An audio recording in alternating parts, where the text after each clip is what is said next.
Today's episode is brought to you by Checkfront, the booking platform trusted by over 5,000 tour and activity operators around the world. You can start your own free 21-day trial over at checkfront.com.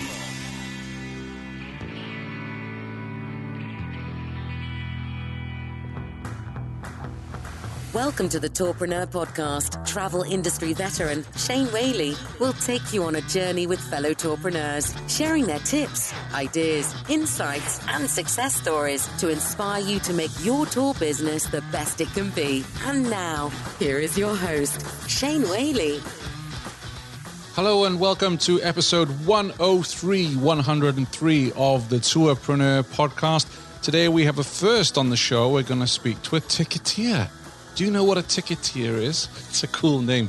It's someone who works at OTA Tiqets. That's Tiqets. Tiqets are an OTA that focus on attractions and venues, doing a lot of great things in the industry.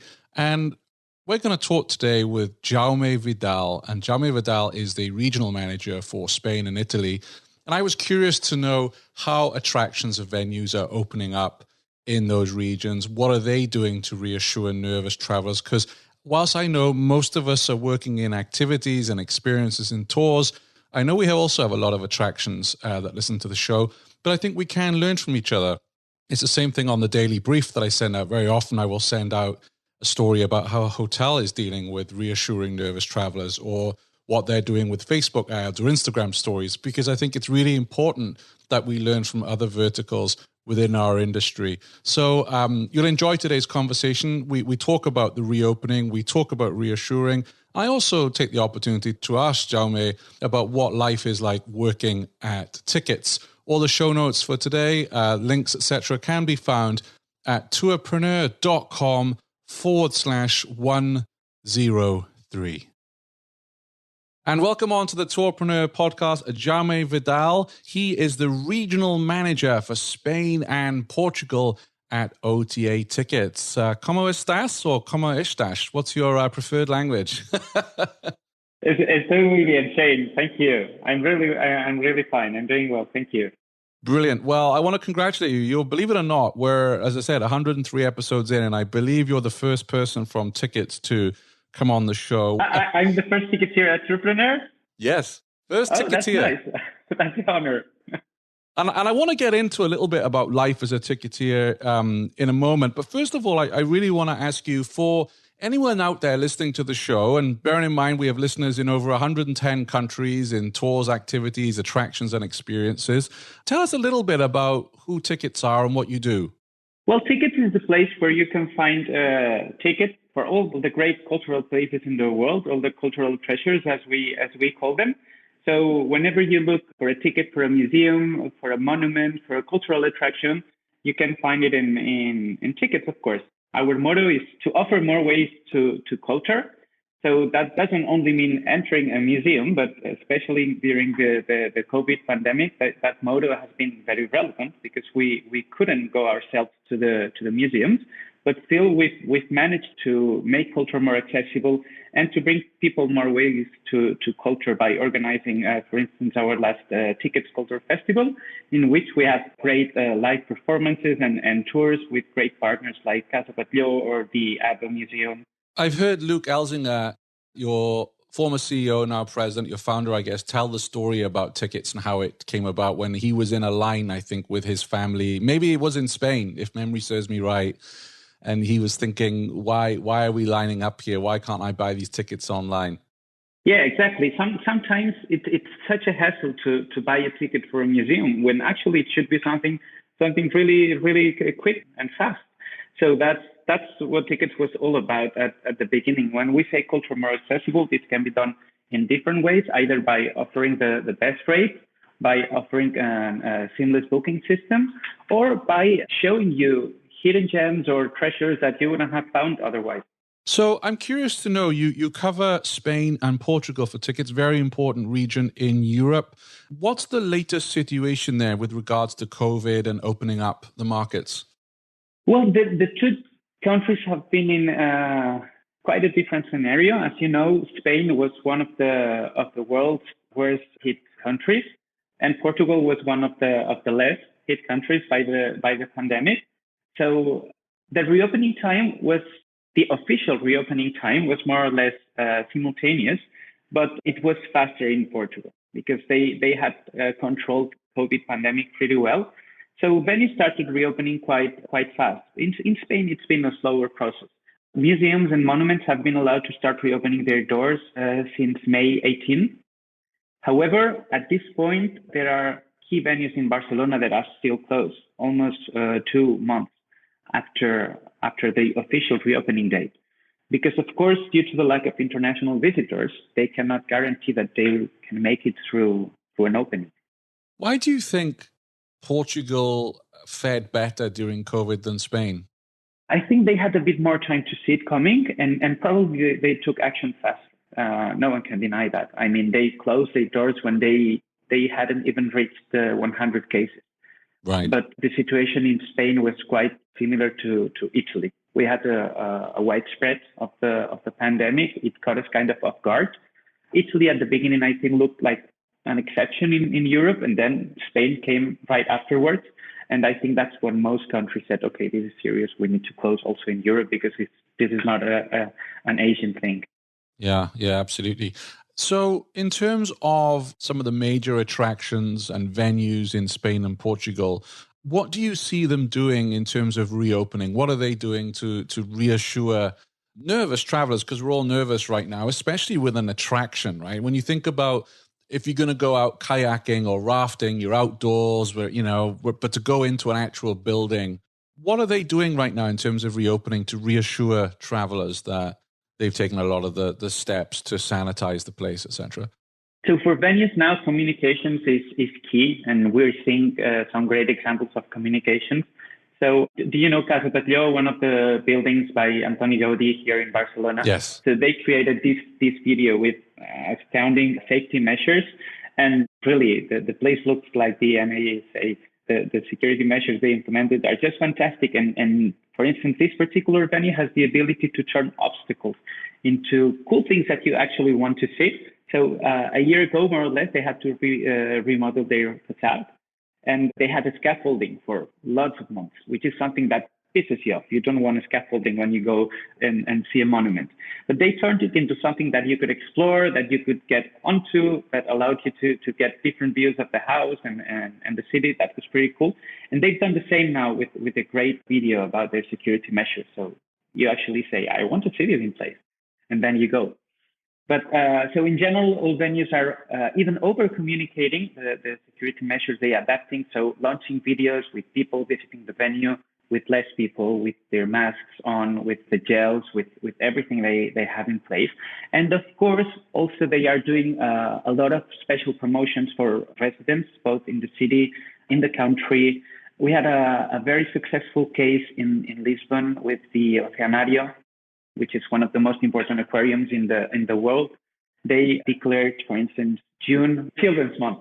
So Portuguese families could bring their children for free to Oceanario to discover the place at a time when there are less tourists and therefore is safer and less crowded. How are you seeing the attractions market to local markets?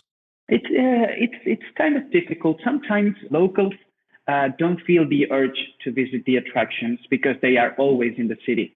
So it's not like when you travel, for instance, maybe I travel to Paris, I'll be there for 3 days and I need to do all I can in those 3 days. So it's a difficult time for attractions because they need income, they need visitors, they depend on locals, and locals don't feel the urge to go there. And now it's summer, which means that the days are really nice outside. So why should you go to a museum? So that's a big challenge. Sending the right messages to locals and tell them now it's time to discover your city. And we're trying to do that at Tiqets. So we're reinforcing our approach to locals. We're also working together with the venues to replicate all these communications also in Tiqets. So we've developed a feature that allows us to replicate the security measures, their special promos for residents, even new pricing tools. So if they have a special price for residents, we can also replicate that on Tiqets and help them in this mission to get visitors back. I've often joked on the show, and I'm quite embarrassed to say this, considering, I've worked in tours and attractions for so long that, I lived in San Francisco for almost 3 years and I never went to Alcatraz. Can you believe that? I'm sure many people like you, of course, because you're there and you say, I'll do it one day, I'll do it one day. Yeah. But exactly. So I think challenge is to saying to all those people that say, I'll do it one day, do it now before it gets crowded again. Now it's a good time to discover this of heritage. Take a day off from answering emails, telling your team what to get ready, or manually entering info across sales channels. Actually, take many, because Checkfront will help manage your bookings. Guests book and pay however they want. Your team has the tools they need to operate smoothly, and your calendar always stays up to date. Now, what will you do with all that extra time? Checkfront. One booking platform, limitless possibilities. Find out more at checkfront.com. So a lot of our listeners are tours and activities, and I know you specialize on venues and attractions, but are there any lessons that you think we could share with people who are leading tours based upon what attractions are doing right now to reopen and reassure nervous travelers? There's been a lot of debates inside the venues. Of course, venues are limiting their capacity, allowing only groups that know each other from outside. So, of course, reducing the size of the groups. But for tour operators, I think it's very important to talk to the venues and convince them that, hey, you probably need to control the people inside the venue more than ever. You probably want a fixed itinerary. You probably want to keep groups together, and having guided groups inside the venue only helps towards that. So many venues are indeed banning groups, when I think it's a good opportunity to control your capacities, to have someone leading a group inside the venue and saying you need to go this way and that way, and guide them from the entrance until they leave. So I would like to see more venues allowing groups and helping operators in that sense. I think it's like anything else, right? It's like the pioneers. Once someone goes to a museum, so I'm a big fan of Spyscape in New York City. And I actually booked my ticket with Tiqets when I went there last. And I had a great time there. Now I'm like, do I really want to go in there when it's, closed environment and COVID? But if someone said to me, last weekend I went to the Spyscape and they've got this new exhibition and it was really clean. They were constantly sanitizing the place. There was no more than 5 people in one room. Once we start hearing that from some brave travelers, then I think it'll become normal that, well, they went to that museum and that family's okay. And I think we're just waiting on that. Those very resilient travelers and bookers to actually go into the museums and attractions. Yeah, that's why we're organizing more editions of the Culture Festival. We did a couple of weeks ago where, as I said, people were able to live live experiences from venues that were closed, but now they will be open. So if the theme on the first festival was showing the closed venues as something that is very unusual, now we will get the chance to show the first days of the venues running up again. And the message we want to send to the world now is that people can enjoy culture in confidence, because venues are the first ones interested in returning to normality. So they are all doing a great job in keeping their visitors safe and ensuring that the visit to the venue is done with all guarantees regarding health and security. They have the biggest challenge right now in our space, without a doubt. Biggest challenge. But I was pleased to see, for instance, this morning that the Beatles Museum in Liverpool is now open. And actually, I think it was on your site, the tours for Liverpool's football ground is now open, which is big news up there because they've just won the Premier League. How is it for Barcelona and Real Madrid? Have they reopened their stadium tours, or are they waiting? Yes, they did. They reopened. They also reopened with special promos for residents. So it's also a good time to go and see their clubs. In the case of Real Madrid, they have an additional challenge because they just started the work in the stadium. But also, it's a good time because also thanks to the changes they are doing, for the first time, you're able to get a panoramic view of the stadium. And of course, this happens not once in a lifetime, but once maybe every few decades. So it's also cool to see how such a big place refurbishes and changes, because it will never be as it was. And if you can't talk about this, it's fine, but how is Tiqets now focusing on marketing towards local? Because traditionally you're working on bringing international visitors into Barcelona and into Madrid and booking the. So I imagine for all OTAs out there right now, where it's mainly local markets that are booking. How is that changing things for you guys? Well, we have a great example of how we're doing this, and at the same time, how we are helping the venues. We launched a recovery package at the beginning of the reopening process to help the venues get up and running again. I'm sure you're aware about Antoni Gaudí, the most famous architect here in Barcelona. Of course, his buildings in Barcelona are very famous, but he also has some hidden gems outside. And one of them is called El Capricho. It's in the north of Spain, in a small town called Comillas.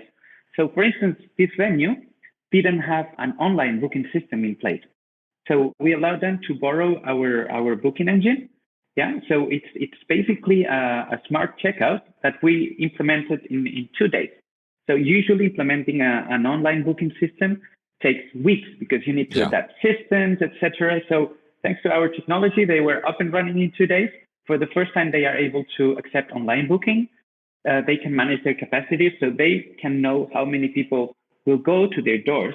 And at the same time, having these kind of smaller venues in small towns is helping us reach more locals. So thanks to the tools on our recovery package, we are helping venues be more reachable, but at the same time, we can reach more people and we can allow them to enjoy promotions. Or another really cool thing we're doing is for museums.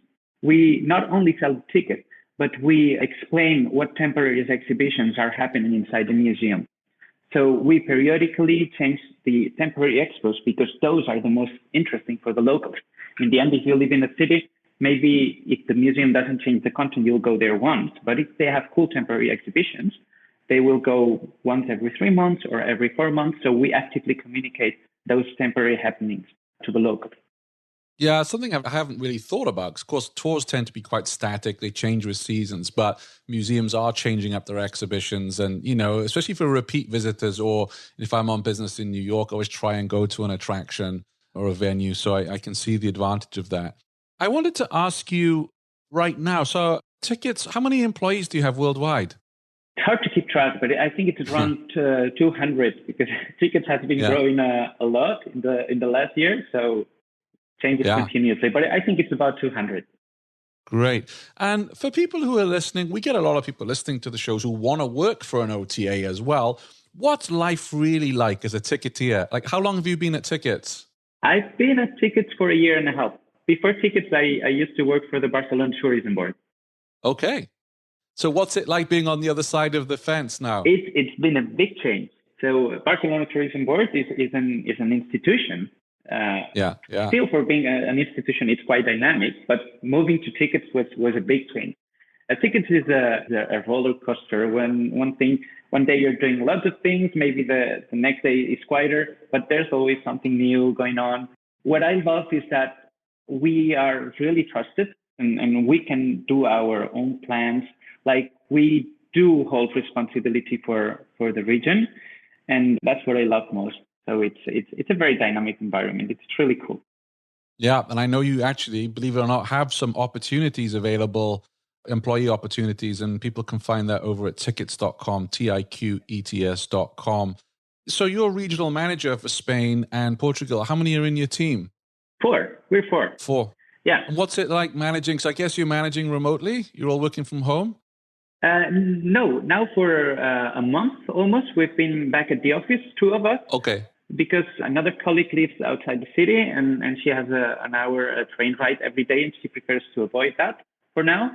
We have another colleague that has a small kid, so she also prefers to be at home for some more time. But there's 2 ticketeers already in the office. Great. Well, I really appreciate, I know you guys are busy now more than ever getting bookings in for attractions and venues. Yeah. So really appreciate you coming on the show and being the brave ticketeer, the first one to come on the Tourpreneur Show. I hope there will be many more. That's an honor, Shane. Thank you. Thanks a lot for your time, for your interest in talking with me. And whenever you want, I'm happy to repeat if you don't find any other ticketeers. Thank you very much. You're welcome. Thanks for listening to the Tourpreneur podcast. Be sure to visit tourpreneur.com to join the conversation and access the show notes, including links to the resources mentioned on today's episode. This is Tourpreneur.